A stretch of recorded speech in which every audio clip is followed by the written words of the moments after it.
اللہ کے نبی صلی اللہ علیہ وسلم یہاں جس طریقے سے رمضان کے روزوں پر انعام کا وعدہ فرما رہے اور پیغام دے رہے، وہاں رات کے نوافل اور تراویحوں پر بھی یہی انعام بتا رہے ہیں. سبحان اللہ،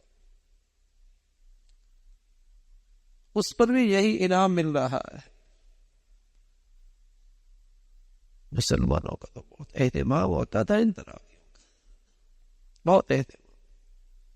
اب حرمین شریف میں ایک حادثہ پیش آیا، اور حادثہ کرونا، اور اس کرونا کے بعد وہاں تراویح ہو گئی 10. اب آئندہ نسل آئے گی وہ سمجھے گی کہ اسلام میں تراویح ہے ہی 10. ہم نے تو دیکھ لیا نا اپنی زندگی میں، کرونا آیا، کرونا کے بعد 10 ہو گئی، 20 سے 10 ہو گئی. یہ حادثہ پیش آیا تو 10 ہو گئی. اب انہوں نے 10 ہی شروع کر دی. آئندہ نسل جو 3 سے دور ہو رہے گی اور اہل علم سے دور رہے گی، اور اس کا سارا جسے کہیں کہ ریسرچ اور تحقیق گوگل رہے گا، تو سمجھے گا اسلام میں تراویح ہیں ہی 10. اور کہیں گے حرم میں بھی تو 10 ہی ہوتی ہیں. کونوں نے سمجھایا بھی وہاں تو ایک حادثہ پیش آیا، اور اس حادثہ کے بعد وہاں کے جن لوگوں کے ہاتھوں میں بدقسمتی سے وہاں کے عبادت خانے ہیں اور مقدسات ہیں، ان کے ہاں دین کا ذوق شوق کوئی نہیں.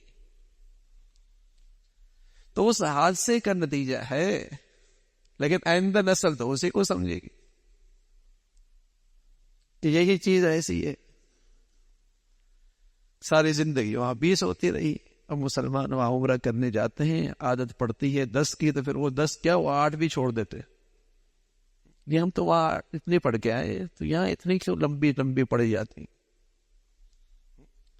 عمرہ کرنے گئے اور سنتوں سے معروم ہو گئے، نفل کرنے گئے اور سنتوں سے معروم ہو گئے. تو اہتمام ختم ہوتا چلا جاتا. اللہ کے نبی صلی اللہ علیہ وسلم، اور پھر سارے سال میں ایک مرتبہ قرآن سننا نصیب ہوتا ہے نماز میں،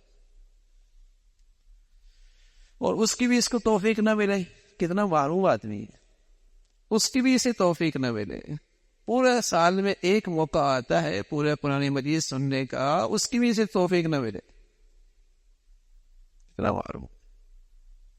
تو رسول اللہ صلی اللہ علیہ وسلم فرمان لگے، روزے ایمان احتساب کے ساتھ رکھے، نوافل اور تراویح ایمان احتساب کے ساتھ کرے، شب قدر کی نوافل نصیب ہو جائیں، اللہ کی طرف سے انعام ہے، اس کی بخشش ہے، اس کی مغفرت ہے.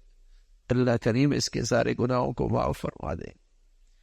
تو اللہ رب العزت بھائی آنے والی ان گھڑیوں کی قدردانی نصیب فرما دے. اللہ نے آج صحت دے رکھی ہے، عافیت دے رکھی ہے، ماشاءاللہ خوشحالی دے رکھی ہے، آسانیاں دے رکھی ہے، فرصت ملی ہوئی ہے.